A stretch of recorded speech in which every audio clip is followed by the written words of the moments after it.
E tem diferença no sucesso do resultado, digamos assim, do implante, né? Considerando até que a pessoa precise de um enxerto, no implante da arcada superior com o implante da arcada inferior, a gravidade prejudica de alguma forma os implantes da arcada superior?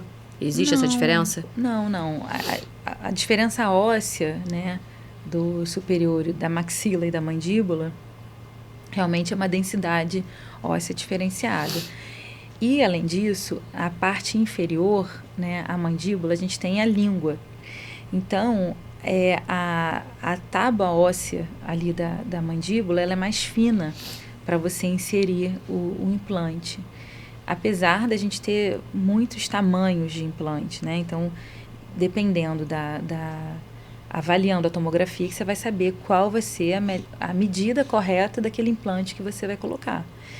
E como você tem a língua, então você diminui muito o espaço, porque a língua acomoda e é muito comum acontecer pessoas mais idosas terem uma língua alargada na parte posterior da mandíbula por conta da ausência dos dentes.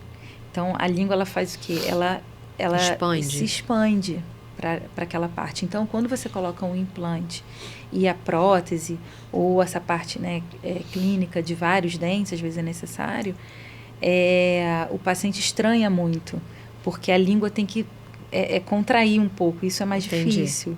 Né? Então, o que difere, às vezes, o prognóstico, né, o sucesso ou não, é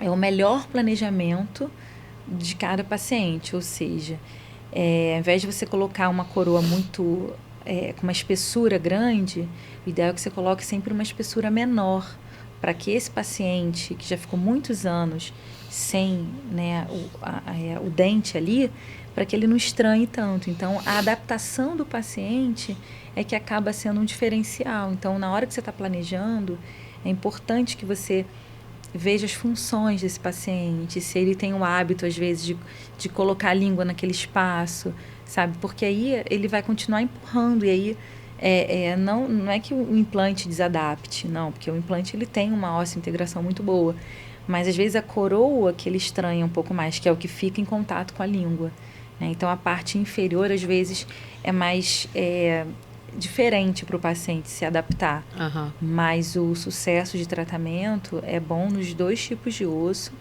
Então a gente hoje tem muita tranquilidade para fazer os implantes, né? Graças a Deus, né? Pela evolução da técnica, né?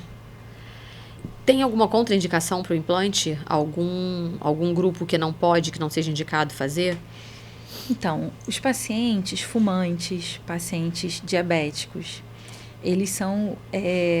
não é que não possa fazer, mas exige um cuidado a mais sobre esse tipo de cirurgia, porque é muito comum acontecer de paciente que é fumante ter uma perda óssea muito grande.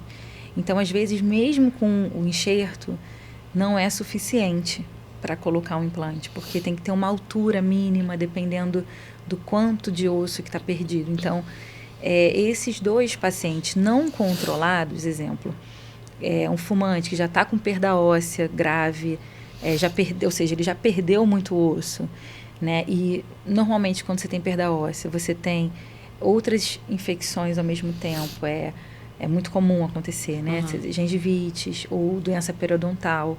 Então, doença periodontal é o que deixa o dente com mobilidade. Então, se os dentes estão com mobilidade, significa que esse osso não está segurando bem esse dente. As bactérias já estão realmente fazendo essa absorção, né? Essa reabsorção óssea. Então, exige um cuidado a mais, ou seja, primeiro tem que estabilizar a doença periodontal, estabelecer se esse osso está realmente saudável, aí faz a tomografia, vê se o osso está passível de receber um implante ou não. Então, e é uma questão parecida com diabético. Pacientes diabéticos, eles podem ser controlados ou não. Se ele está controlado e não está tendo perda óssea, ele pode receber. Mas se ele tem perda óssea, se ele não toma nenhuma medicação, se ele não tem uma higiene controlada, porque tudo começa com uma higiene, a maioria dos problemas começa com uma higiene inadequada. Então, se você não está conseguindo manter, quando você colocar um implante, vai ser mais difícil ainda de você realizar essa limpeza bem feita. E aí vai realmente dificultando muito, né, o bom prognóstico a longo prazo disso. E por que o paciente fumante, ele acontece essa perda óssea mais Porque a intensa?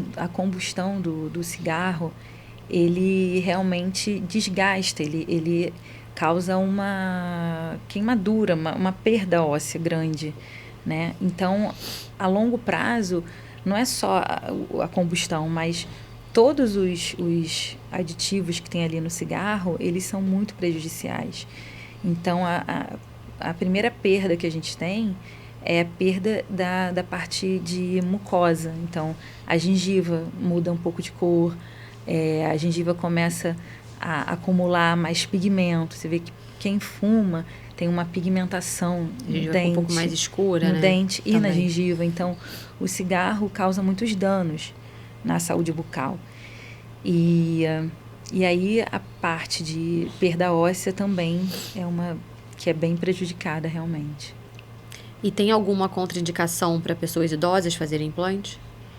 Só se tiver perda óssea e não for suficiente para repor, né, com enxerto, mas depende muito de cada paciente, mas não necessariamente idoso, até porque hoje, né, nossos idosos estão ótimos, né? Então, Verdade. a gente aumentou muito a nossa idade de idoso realmente. Aham. Então, tudo vai Expectativa de depender, vida, né? a expectativa de Qualidade. vida mudou.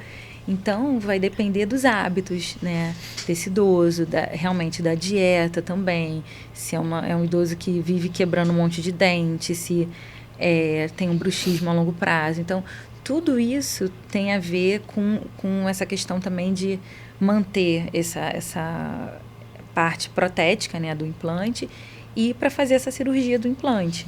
Então, tem a ver com o estado de saúde geral desse paciente. Se você gostou desse corte, você pode conferir esse conteúdo na íntegra clicando no link aqui ao lado. Não deixe de dar aquela curtida, se inscreva no canal e não deixe de seguir a Wi-Fi nas redes sociais. Os links vão estar na descrição. Lembrando que esse corte é um oferecimento da Interlife. Até a próxima!